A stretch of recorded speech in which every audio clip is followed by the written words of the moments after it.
The morning light filtered through the curtains, casting soft, golden lines across the room.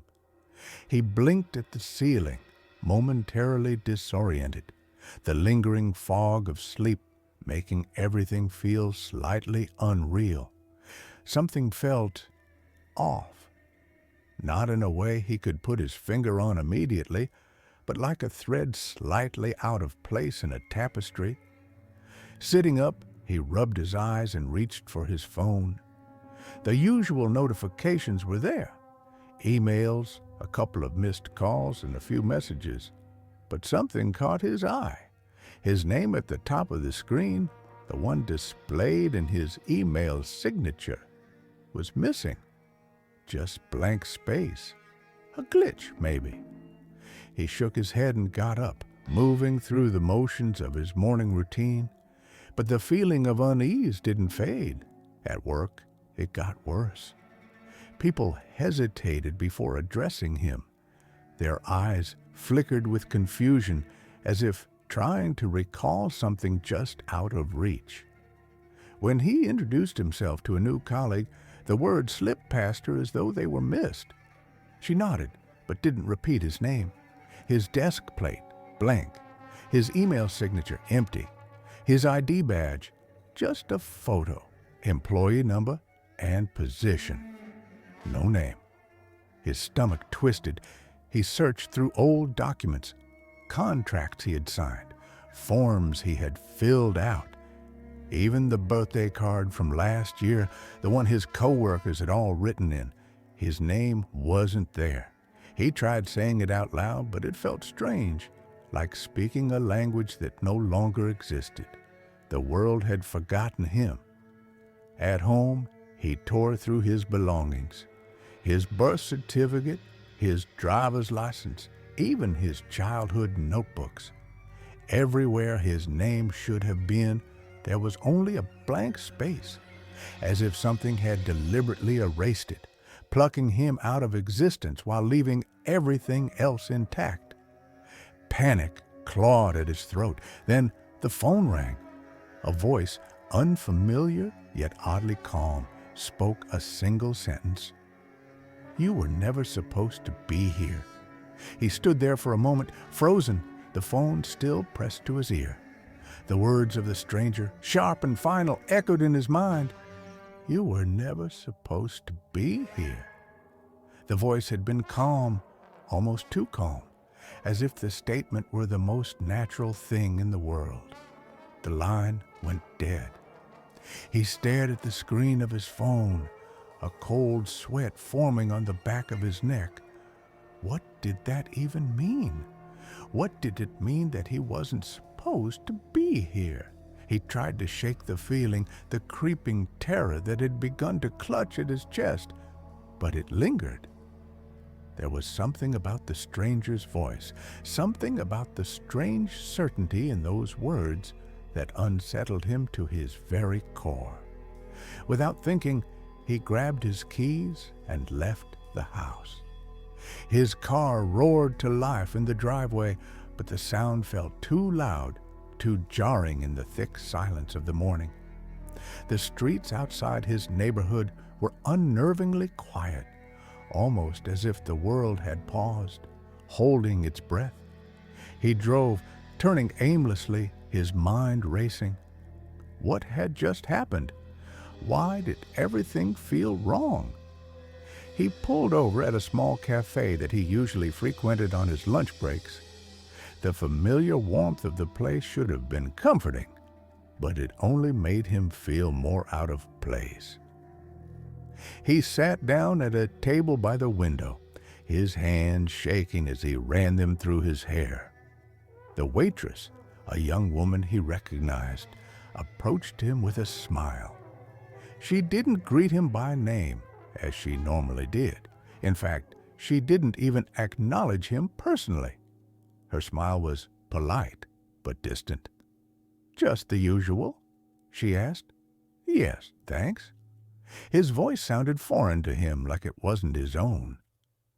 She nodded and walked away, leaving him to stare at the menu in front of him. He couldn't help but feel as though he was invisible, like no one saw him. Not really. When the food arrived, he tried to engage with her to ask a simple question, anything to break the growing tension. But her answers were clipped, her eyes never meeting his for more than a moment.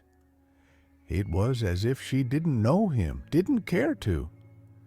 After he finished his meal, he paid and left without another word.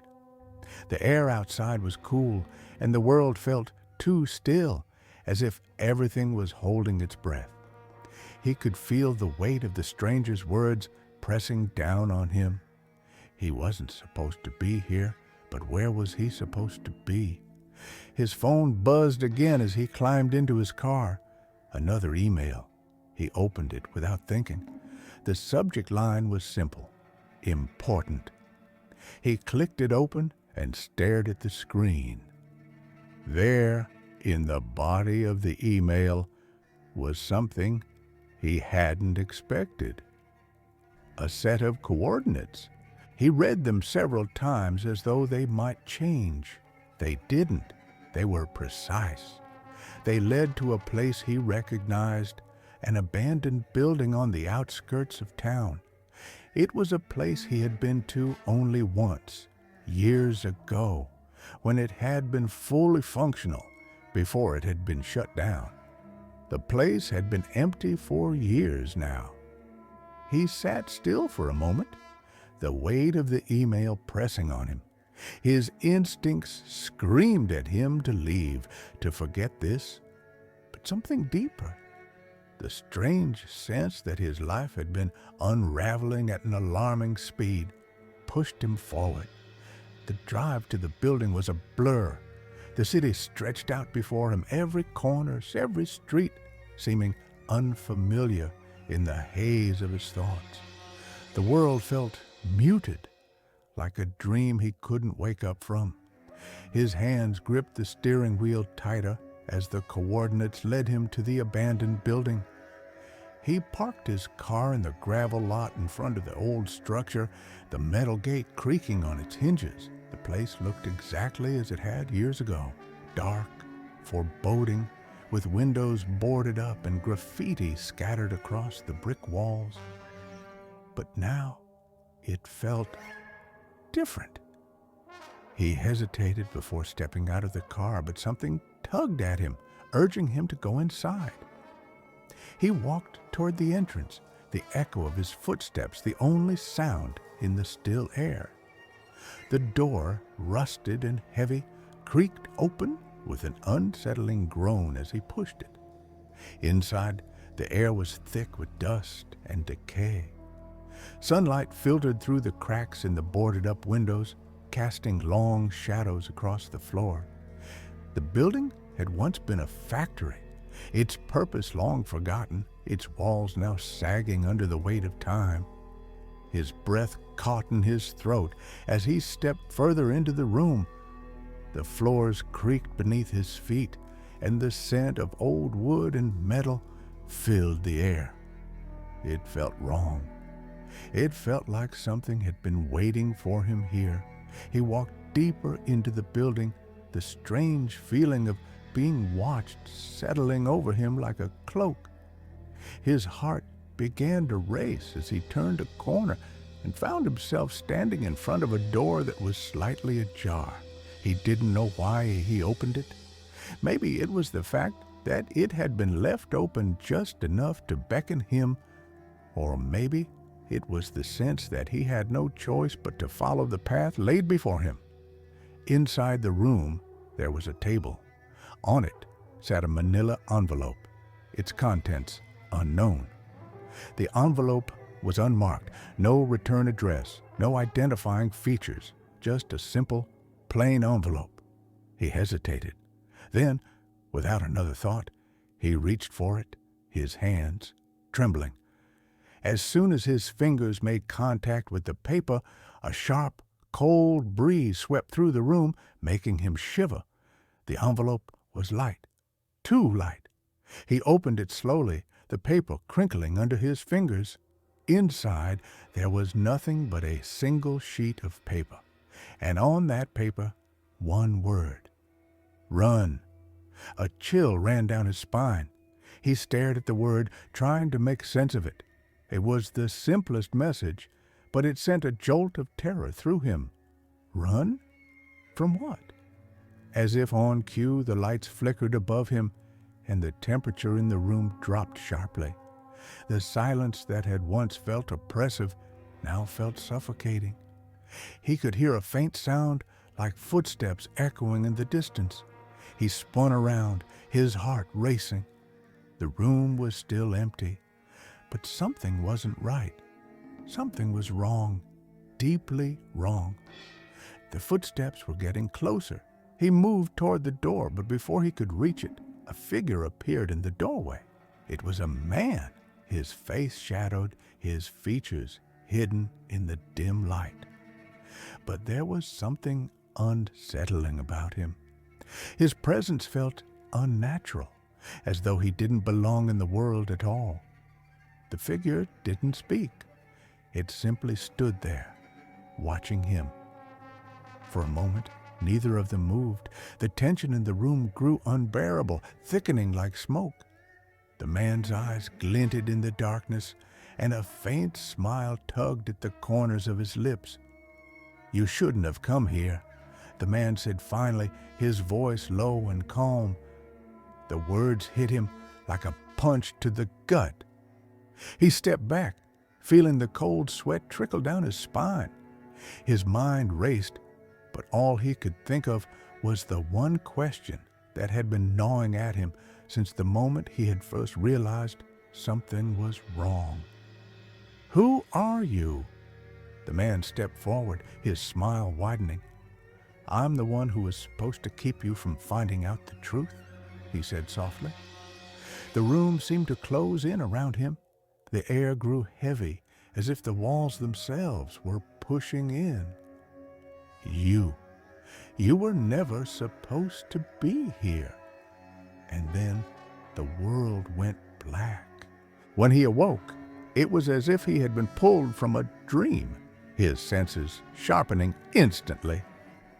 The room around him was no longer the dim, decaying factory space.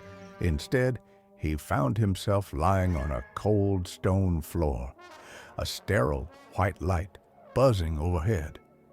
The air smelled faintly of chemicals, sterile and unnervingly clean. His body ached, his muscles stiff, as if he had been unconscious for far longer than he remembered. He sat up, blinking into the blinding light. His heart pounded erratically, but it wasn't fear that made it race, more like a deep sense of confusion, as though he had been thrown into the wrong reality.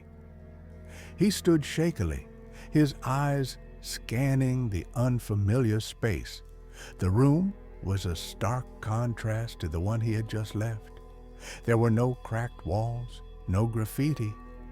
It was a pristine, clinical space, filled with strange equipment and screens that flickered to life as he moved through the room. The walls, smooth and gleaming white, stretched high above him. At first, he thought the room might be a hospital, but the coldness in the air was far too unnatural for such a place. Panic surged again in his chest as his eyes flitted from one wall to the next, seeking any sign of familiarity, any clue that might make sense of where he was. But nothing was familiar. He stumbled toward the nearest door, his breath catching in his throat. The handle was cold under his hand, and as he pulled it open, he was greeted by a hallway just as sterile and unwelcoming as the room he had just left. For the first time since this nightmare had begun, he felt truly alone, more isolated than ever before. As the truth settled heavily upon him, the world, the reality he had known, had slipped away from him. Everything he once knew, everyone he had known, had disappeared into the void. His name, his existence, it was all gone. He moved down the hallway, each step feeling like an eternity. His mind was a tangle of confusion and dread. What was this place? Why had he been brought here? And why, above all, had they erased him? Why had they erased his name from existence? The answer came in a slow, creeping wave. It started with a whisper, a voice he could barely hear at first, as if it was coming from somewhere deep within the recesses of his mind. But the more he focused, the clearer the words became. You never belonged in the world you thought you knew. You were always an anomaly. He froze. The voice was familiar, but not in any way that made sense. It wasn't the stranger from the factory, nor was it any of the people he had encountered. It was something else, something far deeper, more primal. The voice continued. You were a mistake, an error in the system, a glitch in reality itself. You were never supposed to exist in the form you once had. But now, we've fixed it. The walls around him seemed to close in, the air thickening with the weight of the words. He could almost feel the shifting of the space itself, the reality bending and twisting, warping in ways he couldn't understand. His very presence in this place, this impossible room, seemed like a violation, an unnatural thing that shouldn't have been allowed to exist. Suddenly, the hallway split, and before him stood a set of doors. The doors seemed to glow with an otherworldly light, beckoning him forward, but a strange dread held him in place. Everything inside him screamed for him to turn away, to run, to escape whatever it was that was calling him. But his legs moved on their own, carrying him forward despite the terror that clawed at his insides. The doors opened with a soft hiss, revealing a room bathed in an eerie glowing light. In the center of the room stood a figure he recognized but couldn't fully comprehend. It was him, but not him. His reflection stood before him, yet there was something different about it. Something wrong. The figure was a distorted version of himself, the edges of its form flickering like a mirage. Its eyes were dark, empty voids, and its smile stretched too wide, too unnaturally. The figure raised a hand, and as it did, his own reflection followed, mirroring the motion with perfect precision. You see, the voice whispered again, now clearly emanating from the figure in front of him, this is who you were always meant to be, the version of you that never belonged, the version of you that was never truly alive. The word stung, sharper than any physical pain he had ever experienced. His heart raced as the figure before him began to change, its form twisting, contorting into something grotesque. It was him, but not him, a pale imitation, a hollow shell of the person he had once been. He staggered back, his chest tight with a mixture of fear and disbelief. The truth was unbearable. He had never existed in the way he thought he had. He was a creation, a mere fragment of something else, something far more sinister. The life he had known, the relationships he had built, the world he had lived in, had all been a construct. His name, his identity, had been fabricated, and now it was all being erased. A loud mechanical hum filled the room, and the figure in front of him began to disintegrate, its form breaking apart like sand, slipping through the fingers of time. The walls around him seemed to pulse, the light flickering as though the very space was unstable. He wanted to scream, but no sound came. He wanted to run, but his legs refused to move. The world itself seemed to be collapsing. Everything he had ever known, the life he had led, the people he had met, the places he had seen, was fading away, vanishing into the nothingness that surrounded him. He wasn't just forgotten, he was never meant to be. But then, just as quickly as it had started, the chaos stopped.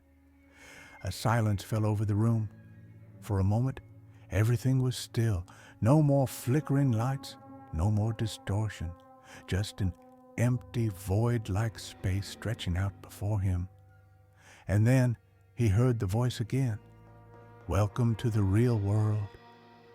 The words rang through his mind, and for the first time in what felt like an eternity, he understood. He had been a part of something else, something far grander and more complex than he had ever realized. His life had been a fabrication, a simulation. His existence had never been real. He had been a construct, a shadow of a person, a fragment of a greater design. His body felt lighter, as if the weight of his entire existence had been lifted from him. He closed his eyes, embracing the clarity that washed over him, knowing that he had reached the end. In the distance, there was a faint glow, a sliver of light that beckoned him forward. He stepped toward it, the feeling of freedom growing stronger with each step. This was it, the end of his journey, the closing of a chapter that had never truly existed. And as he crossed the threshold, he understood one final truth. He had never truly been forgotten. He had simply never been. The light consumed him, and with it, everything disappeared.